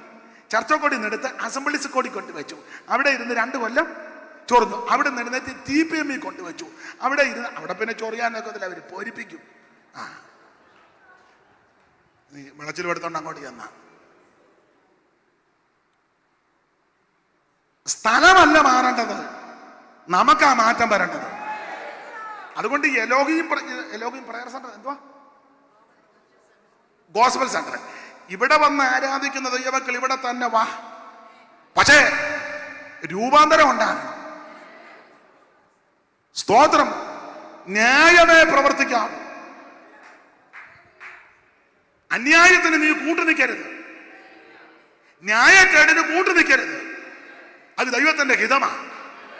ന്യായം പ്രവർത്തിക്കണം. എല്ലാ വാക്യം എടുപ്പിക്കാൻ നേരമില്ല. അങ്ങനെ എടുത്ത എന്നോട് പാസ്റ്റർ അല്പസമയം കൊണ്ട് എടുത്തോളാം പറഞ്ഞെന്നാലും ഞാൻ അധികം എടുക്കുന്നില്ല. ഇപ്പൊ തന്നെ ചിലർ ഞാൻ ഇരിക്കണേന്ന് പ്രാർത്ഥിക്കുന്നവരുണ്ട്. കർത്താവേ നാവിനെ ബന്ധിക്കണേ. ദൈവമേ സ്തോത്രം. അങ്ങേര് മൈക്കുമായിട്ട് താഴോട്ട് ഇറങ്ങോട്ട് മിക്കാറ് എൻ്റെ അടുക്ക വരാൻ. അതുകൊണ്ട് ദൈവമേ ഒതുക്കണേ. അങ്ങനൊന്നും ഒതുങ്ങത്തില്ല. ചുമ്മാ നീ ഇവിടെ ഇത് ചുമ്മാ ആയിരുന്നു. അപ്പൊ ഇവിടെ ന്യായം പ്രവർത്തിക്കുന്നത് ദൈവത്തിന്റെ ഹിതമാണ്. ന്യായം പ്രവർത്തിക്കണം. പിന്നെ യെശയ്യാ പ്രവചനം 58-ാം അധ്യായത്തിന്റെ 5-ാമത്തെ വാക്യം പഠിക്കുമ്പോൾ ദൈവത്തിന് ഹിതകരമായ ഉപവാസം, അത് ദൈവത്തിന്റെ ഇഷ്ടമാണ്. എനിക്ക് ഇഷ്ടമുള്ള നോമ്പ്. അതാ. അപ്പൊ ദൈവത്തിന് ഇഷ്ടമുള്ള ഉപവാസം. അന്യായബന്ധനം അടിക്കണം, നുഖത്തിന്റെ അമിക്കയറുകളെ പൊട്ടിക്കണം, പീഡിതരെ സ്വതന്ത്രരായിട്ട് വിട്ടയക്കണം. പിന്നോട്ട് താഴോട്ട് എല്ലാം വായിപ്പിക്കുന്നില്ല. വിശക്കുന്നവൻ ആഹാരം. അതാ. ഒരു പിച്ചക്കാരൻ നിന്റെ വീട്ടിൽ ഉച്ചയ്ക്ക് വന്നാൽ ഭക്ഷണം കൊടുക്കണം. ഉണ്ട്. അല്ലല്ലോ പിച്ചക്കാരനെ കാണുമ്പോൾ ഗേറ്റ് അടച്ചിട്ട് പട്ടിയെ തുറന്ന് വിട്ടേച്ച് ജനലിന്റെ കർട്ടൻ മാറ്റി വെച്ച് നോക്കുക. എന്നിട്ട് നീ ഇവിടെ കിടന്നുവെച്ച് അറകല തുള്ളും പോലെ തുള്ളി കസേരയും തട്ടി ദൂരെ കളഞ്ഞ് അടുത്തിരിക്കുന്നവന്റെ ബൈബിളിലും ചവിട്ടി കയറി. മനസ്സിലാവുന്നുണ്ടോ? ഒരു പിച്ചക്കാരൻ ഉച്ചയ്ക്ക് നിന്റെ വീട്ടിൽ വന്നാൽ ആഹാരം കാലമായെങ്കിൽ, ഇപ്പം പിച്ചക്കാരെ എല്ലാവരെയും ഒന്നും വിശ്വസിക്കാൻ ഒക്കത്തില്ലെങ്കിലും ഓക്കെ, അകത്തിരുത്തിയില്ലെങ്കിലും വെളിയിലിരുത്തി അവനെ വിശപ്പടക്കി വിടണം. അങ്ങനെ തന്നെ എഴുതിയേക്കുന്ന വിശപ്പുള്ളവന് നിന്റെ ആഹാരം. മോനാ വാക്യം കണ്ടോ? ഇവരാരും കണ്ടില്ലെന്ന് തോന്നുന്നു. വിശപ്പുള്ളവന് നിന്റെ അപ്പം നുറുക്കി കൊടുക്കുന്നത്. അതാരാ വായിച്ചു? മോൻ തന്നെ എന്നാ വായിച്ചേ? അതങ്ങ് മാറ്റ, അതല്ലേ അറിയാത്തത്. ഇവിടെ വായിരു. വിശപ്പുള്ളവന് നിന്റെ അപ്പം. എനിക്ക് കോവിഡ് ഉണ്ടോ ഞാൻ അങ്ങോട്ട് വന്നപ്പോ? വായിരു. വിശപ്പുള്ളവന് നിന്റെ അപ്പം നുറുക്കി കൊടുക്കുന്നത്. വിശപ്പുള്ളവന് നിന്റെ അപ്പം നുറുക്കി കൊടുക്കണം. ദൈവത്തിന്റെ ഹിതമാ. പിച്ചക്കാരനെ കാണുമ്പോൾ ഗേറ്റും കഥകും അടച്ചു പട്ടിയെ അടിച്ചിടുന്ന ദൈവഹിതമല്ല. നിന്റെ കൂടെ ആരാധിക്കുന്ന വിശ്വാസികൾക്ക് 1 സെന്റ് ഭൂമിയില്ല. നിനക്ക് 5 ഏക്കറുണ്ട്.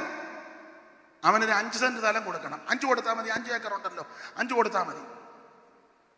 10 കൊടുത്താൽ ചിലപ്പം നെഞ്ചുവേദന ഉണ്ടായി പിന്നെ മുത്തൂറ്റ് കൊണ്ടുപോയി എന്നെ എടുക്കും. 5 കൊടുത്താൽ മതി.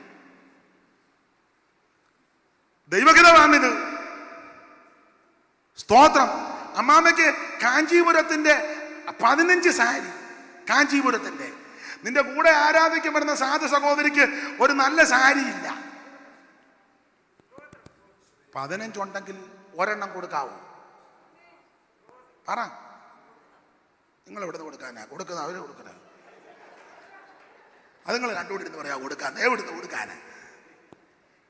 15 അമ്മാമ്മയുടെ കാര്യമാ പറഞ്ഞ കാഞ്ചീപുരം. നിങ്ങളുടെ നല്ല മനസ്സിനായി സ്തോത്രം. ദൈവം നിങ്ങളെ 2 പേരെ അനുഗ്രഹിക്കട്ടെ.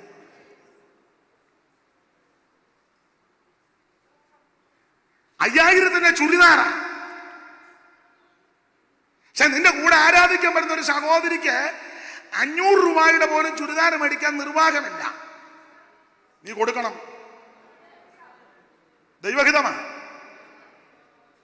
ദൈവത്തിന്റെ ഇഷ്ടമായി. ഞാൻ തുടക്കത്തിലേ പറഞ്ഞല്ലോ, ദൈവ ഇഷ്ടം ആർക്കും ഇഷ്ടമല്ലെന്ന്.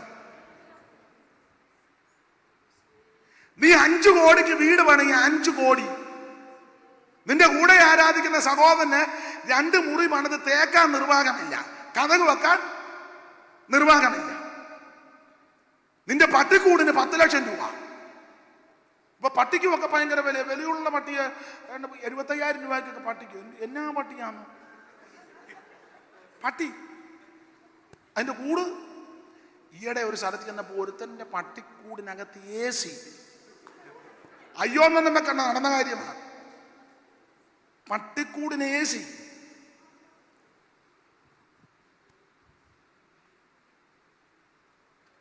പാസ്റ്റർക്കാരന് പെയ്ത്തോമി പുകച്ചിലെടുത്തിട്ട് പാൻ പോലുമില്ല. എവനെ ശുശ്രൂഷിക്കുന്ന പാസ്റ്റർക്ക് ചിലപ്പം പാൻ പോലും പട്ടിക്ക് AC.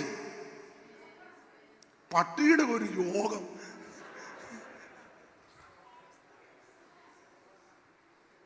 ഞാൻ പറയുന്ന മനസ്സിലായോ? സ്തോത്രം. ദൈവത്തിന്റെ ഞാൻ പറഞ്ഞല്ലോ, ദൈവ ഇഷ്ടമൊന്നും ആർക്കും ഇഷ്ടമൊന്നും അല്ല. ഞാൻ ദൈവ ഇഷ്ടമായി പറഞ്ഞു തരുന്നത്. വിശപ്പുള്ളവന് നിന്റെ അപ്പം, അതുകൊണ്ട് നഗ്നനെ കണ്ടാൽ അവനെ വായിച്ച വിശപ്പുള്ളവന് നിന്റെ അപ്പം നുറുക്കി കൊടുക്കുന്നത്, അലഞ്ഞു നടക്കുന്ന സാധുക്കളെ നിന്റെ വീട്ടിൽ ചേർത്ത് നിന്റെ വീട്ടിൽ ചേർത്ത് കൊള്ളുന്നതും, നഗ്നനെ കണ്ടാൽ അവനെ ഉടുപ്പിക്കുന്നതും, നിന്റെ മാംസരക്തങ്ങളായിരിക്കുന്നവർക്ക് നിന്നെ തന്നെ ദൈവത്തിന്റെ ഇഷ്ടം. ഞാൻ വിവരിക്കുന്നില്ല. എന്നോട് ബിനി പാസ്റ്റർ പറഞ്ഞ് നമുക്ക് പിന്നീട് ഒരിക്കൽ ഇച്ചിരിയേറെ നേരം അത് പിന്നീട് ഒരിക്കട്ടെ. തന്നെയല്ല, നിങ്ങളുടെ ആഗ്രഹം അങ്ങനെ തന്നെ ആണല്ലോ, ഇന്ന് അങ്ങ് നിർത്തണേ എന്നല്ലേ. ദൈവത്തിന്റെ ഇഷ്ടം വേറൊരു ഭാഗത്ത് കൊടുത്തിരിക്കുന്ന ദൈവത്തിന്റെ ഇഷ്ടം, നാം നന്മ ചെയ്തുകൊണ്ട് മറ്റുള്ള ദോഷം പറയുന്നവരെ മിണ്ടാതാക്കണം. മോളെ, പത്രോസിന്റെ 1-ാം ലേഖനം 2:15 തോന്നുന്നു. എനിക്കൊരു ചെറിയ ഡൗട്ട്. ഒന്ന് വായിച്ചേ. പത്രോസിന്റെ 1-ാം ലേഖനം 2:15 ഒന്ന് വായിച്ചേ. നിങ്ങൾ നന്മ ചെയ്തുകൊണ്ട് ബുദ്ധിയില്ലാത്ത മനുഷ്യരുടെ പോഷത്വം മിണ്ടാതാക്കണം. അത് ദൈവഹിതമാണ്. അങ്ങനെ എഴുതിയേക്കുന്നത് വായിച്ചു. മിണ്ടാതാക്കണം എന്നുള്ളത് ദൈവ ഇഷ്ടം. മനസ്സിലാകുന്നോ? നിങ്ങൾ നന്മ ചെയ്തുകൊണ്ട് ബുദ്ധിയില്ലാത്ത മനുഷ്യരുടെ പോഷത്വം മിണ്ടാതാക്കണം. അവിടെ എഴുതി കാണിക്കുന്നുണ്ടല്ലോ. ചുമ്മാതല്ല, എല്ലാവരും അങ്ങോട്ട് നോക്കിയിരുന്നത്. ഞാൻ ഓർത്ത് മോനെ അത് കാണിക്കണ്ട, എന്ത് ആരാ നടത്തുന്നത്? വേണ്ട, എല്ലാവരും വേറെ അവസ്ഥ എടുക്കട്ടെ. ചുമ്മാ പൊട്ടനാട്ടം കണ്ട് പോലും നോക്കിയിരിക്കും. ഞാൻ ഇടയ്ക്കിടയ്ക്ക് ഓർക്കാൻ ചെയ്ത് എന്നെ നോക്കുന്നില്ല, എല്ലാം അങ്ങോട്ട് നോക്കിയിരിക്കുന്നത്. എന്നെ നോക്കട്ടെ. എന്നെ കാണാനൊന്നും വലിയ ചന്തമില്ലല്ലോ, ഇന്ന് എന്നെ നോക്കിയാൽ മതി. നിങ്ങൾ നന്മ ചെയ്തുകൊണ്ട് ബുദ്ധിയില്ലാത്ത മനുഷ്യരുടെ പോഷത്വം മിണ്ടാതാക്കണം. മനസ്സിലാകുന്നോ? ദൈവ ഇഷ്ടമായിരുന്നു. ഉദാഹരണമാണ് ഞാൻ ഈ പറയുന്നത്. ഓട്ടോ നമ്മൾ വിളിച്ചു. വീട്ടുപടിക്ക് വന്നപ്പോൾ നമ്മുടെ സാഹചര്യം അറിയത്തില്ല. സാഹചര്യം ഉണ്ടെങ്കിൽ അവനോട് ചോദിച്ചു എത്ര രൂപയായി? അവൻ പറഞ്ഞ് 15 രൂപയായി. ഒരു 17 അങ്ങ് കൊടുത്തേക്കണമുണ്ട്. ഉണ്ടെങ്കിൽ 17 കൊടുത്തേക്കണം. 17 കൊടുത്തേച്ച് പോകുന്നതിന് മുന്നേ, സഹോദരൻ, ഞാൻ പെന്തിക്കോസുകാരനാ, യേശുവിനെ രക്ഷിതാവായി സ്വീകരിച്ചു, യേശു നിന്നെ രക്ഷിക്കും. അവൻ അക്ഷരം മിണ്ടുകയല്ല. അതേസമയം ഓട്ടോക്കാരൻ വന്ന് എത്രയായി? 15 സന്തോഷമുക്കിന്ന് ഇവിടെ വരാനോ? അവൻ പറഞ്ഞു 15 ഞാൻ തരികയല്ല. ഉടനെ തർക്കമായി. ഉടനെ അവനോട് മേടിക്കടാ. ഉടനെ അവൻ പറഞ്ഞ് ഇവിടെ കൊണ്ടിറക്കാന്നെ മേടിക്കാനും എനിക്ക് അറിയാം. കൊമ്പ് കോർത്ത് അവസാനം ശബ്ദം കണ്ടിട്ട് അപ്പുറത്തെ അച്ചായൻ ഇറങ്ങി, എന്നാ പ്രശ്നം? അവൻ പറഞ്ഞ് 15 കൊടുക്കണമെന്ന്. ഞാൻ കൊടുക്കുകയല്ല വേച്ചാ. ഉടനെ അവൻ പറഞ്ഞ് 15 തരാണ് ഞാൻ ഈ വാതിക്കന്ന്. അവസാനം ബേവിച്ചാൻ്റെ മധ്യസ്ഥത. ഒരു കാര്യം ചെയ്യുക, ആർക്കും പ്രശ്നം വേണ്ട, നമുക്കൊരു 14 അങ്ങ് തീർക്കാം. ബേയിച്ചാൻ പറഞ്ഞുകൊണ്ട് ഞാൻ 10 കൊടുക്കാനായിരുന്നത്, ബേയിച്ചാൻ പറഞ്ഞുകൊണ്ട് ഞാൻ 14. കൊണ്ടുപോടാ. അവൻ ഓട്ടോ സ്റ്റാർട്ട് ചെയ്തേച്ച് തിരിച്ച് ഇങ്ങനെ എടുത്തേച്ച് കണ്ണ് പൊട്ടുന്ന 8 dash dash dash dash dash dash dash രാത്രി 9:30.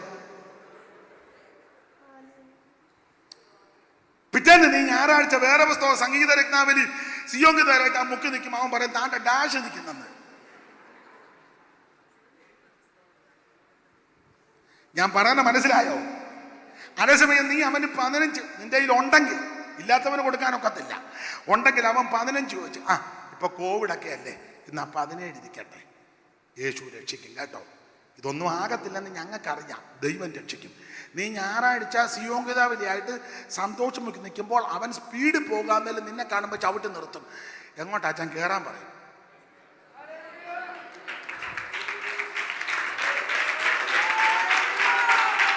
മനസ്സിലാകുന്നുണ്ടോ?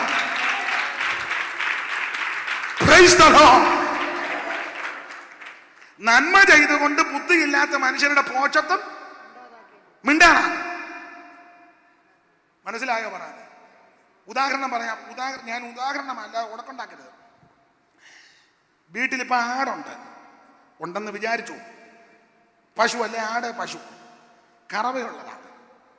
രാവിലെ കറന്നപ്പം ഒരു ദിവസം കണ്ണ് തുറന്നിരിക്കുക, എന്നെ നോക്ക്, അതിന് കണ്ണടച്ചിരിക്കുന്നേ, എന്നെ നോക്ക്. അത് മതി, അതാ ദൈവം കാണിച്ചതാ. അപ്പം ആടിനെ കറക്കുമ്പോഴേ ഒരു തൊടം ഉദാഹരണമാകട്ടോ, ഒരു തൊടം പാല് അപ്പുറത്തെ ഹിന്ദുക്കളാ, സരസ്വതിയും 2 പിള്ളേരും. സരസ്വതി എപ്പോഴും തരാനൊക്കത്തില്ല, ഒരു തടം പാല് പിള്ളേർക്ക് കൊടുത്താട്ട്. പിള്ളേർക്ക് അവര് മറക്കത്തില്ല ആയുസ്. ഞായറാഴ്ച അമ്മാമ്മ യോഗത്തിന് പോയപ്പോൾ ആട് കുരുങ്ങി, കയറ് കുരുങ്ങി, 2 കാല് താഴെ 2 കൈ മേലായിട്ട് കരയുക. സരസ്വതി ഓടി വന്ന ആടിൻ്റെ കുരു കഴിച്ച് ആട്ടുംകൂട്ടി കൊണ്ട് കെട്ടി പ്ലാവലയും കൊണ്ട് കൊടുക്കും.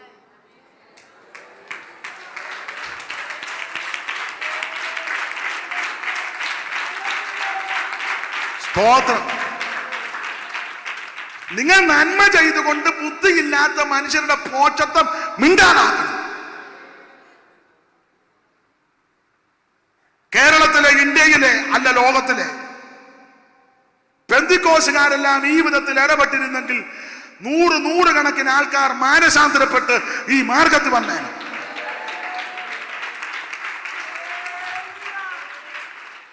ഞാൻ എന്നെ കൂടെ പ്രതിയാക്കിയായി പറയുന്നത്, വല്ലതും കൊടുത്ത് ഈ മാർഗത്തിലാക്കുന്നത് അല്ലീ പറയുന്നത്. സ്തോത്രം. ഈ വിധത്തിൽ ഇടപെട്ടിരുന്ന നിന്റെ സഹോദരങ്ങൾ എത്ര പേര് ഇതിനകത്ത് വന്നേനം? ഇനി വന്നില്ലെങ്കിൽ നിന്നോട് ഉടക്കത്തില്ലല്ലോ. നിങ്ങൾ പറയാ പാസ്റ്റേ അങ്ങനൊന്നും കൊടുക്കാൻ ഞങ്ങളുടെ ഞാൻ ഇന്നാളെ ഞങ്ങളുടെ സഭയെ പറഞ്ഞതാണ്. നിങ്ങളോട് പറയുമ്പം നിങ്ങൾക്ക് പെട്ടെന്ന് മനസ്സിലാകും. വീട്ടിലിപ്പം ഭക്ഷണം ഉണ്ടാക്കി. എവിടാ വീട്? എവിടാ? ഞാനങ്ങോട്ട് വരുന്നൊന്നുമില്ല, വീടങ്ങ് പറഞ്ഞു. എവിടെ? മേക്കോടൂര്. ഉദാഹരണം എവിടാ വീട്? ആട്ടെ, നല്ല സ്ഥലങ്ങളാ. വീട്ടിലെ ഭക്ഷണം ഉണ്ടാക്കി. ഉദാഹരണമായി പറഞ്ഞത് ചിക്കൻ ഫ്രൈ അല്ലെ ബീഫ് ഒലത്തി, ഉദാഹരണമാണ്. അപ്പം നിങ്ങൾക്ക് സഹോദരിമാർക്കറിയാം, അതിൻ്റെ സ്മെല്ലുമൊക്കെ വരുമ്പോൾ നല്ല സ്മെല്ലാ. അപ്പം തൊട്ടപ്പുറത്തെ വീട്ടിൽ പ്രായമുള്ള അമ്മയുണ്ട്, ഇപ്പുറത്തെ വീട്ടിൽ 2 പൊടിപ്പിള്ളേരുള്ള വീടാണ്, വലിയ കഴിവില്ല. അതൊലത്തുമ്പം ഒരു പീലീസിനകത്ത്, ഞങ്ങളുടെ അവിടെ പീലീസ് നല്ല ചെറിയ കുഴിവുള്ള പാത്രമുണ്ട്. എന്നെ അതിന് പറയുന്നത്, ഇവിടെയൊക്കെ എന്നാ പറയുന്നത്, പൗളൊക്കെ ഇപ്പോഴ പൗൾ, കോപ്പയെന്ന് കേട്ടിട്ടില്ലേ? കോപ്പ, അത് മതി നമുക്ക്. പൗള് ഇംഗ്ലീഷ് പറഞ്ഞ എന്നെ ഒതുക്കാന്നാണോ? നല്ല ചേലായി.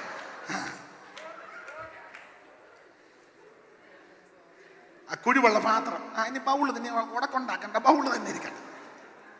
അതിനകത്ത് ഒരു ബൗള് ഇറച്ചിയെടുത്ത് ആ പ്രായമുള്ള അപ്പനോ അമ്മയോ ഉണ്ടെങ്കിൽ അമ്മച്ചി കഴിച്ചാട്ട്, അപ്പുറത്തെ 2 പിള്ളേർക്കും കൂടെ. സ്തോത്രം. നാളെ ഒരു അവസരത്തിൽ നിന്റെ വീട്ടിൽ പ്രാർത്ഥന വെക്കുമ്പം അവരും കൂടെ വരും. കൂടെ ഇരിക്കാൻ ഒത്തില്ലെങ്കിലും തിണ്ണയിലെങ്കിലും വന്നിരിക്കും.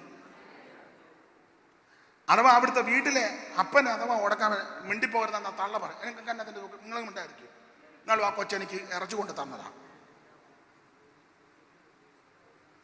നിങ്ങൾക്കോ മേടിച്ചു തരാനുള്ള മാർഗം ഇല്ല, ആ പെങ്കൊച്ചെനിക്ക് ഇറച്ചി കൊണ്ട്, നിങ്ങൾ മിണ്ടിപ്പോരുത്. ആ നന്മ ചെയ്തുകൊണ്ട് ബുദ്ധിയില്ലാത്ത മനുഷ്യരുടെ പോഷത്വം മിണ്ടാതാകും.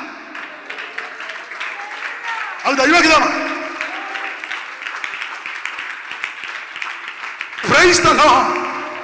ദൈവത്തിന്റെ ഹിതമാണ്. എൻ്റെ പ്രിയരെ, ഞാൻ ഇന്നങ്ങ് നിർത്താവേ. നമുക്ക് 9:15 ഇന്നങ്ങ് നിർത്തട്ടെ. മതി, ഗുണമാകാനാന്ന ഇത്രയും മതി. പിന്നെ ഇത് തന്നെ കൂടുതലാ. നമുക്ക് ദൈവം അനുവദിച്ച പിന്നൊന്ന് കൂടാം. ഇന്നിപ്പോൾ ഇത് സമയമായി. നിങ്ങൾക്കൊക്കെ ദൂരെ കോളേജിലൊക്കെ പോകേണ്ടതാ. മേക്കോടൂരാന്നോ കീക്കോടൂരാന്നോ എവിടെ എവിടെയെങ്കിലും വാട്ടെ, അതിനടുത്ത് രണ്ടും കീക്കോടൂരും മേക്കോടൂരും അടുത്തടുത്താ. പ്രായമുള്ളവരൊക്കെ ഉണ്ടല്ലോ. നമുക്ക് ഇന്ന് ഇത് നിർത്താം. സ്തോത്രം.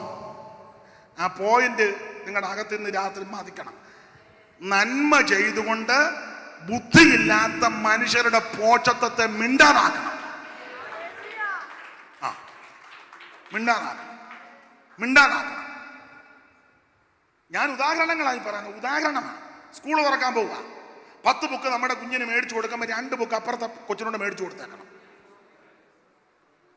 ഗൾഫിൽ നിന്ന് കൊണ്ടുവന്ന പേന ഒരു കെട്ട് അലമാരിക്കകത്ത് വെച്ചിരിക്കുക.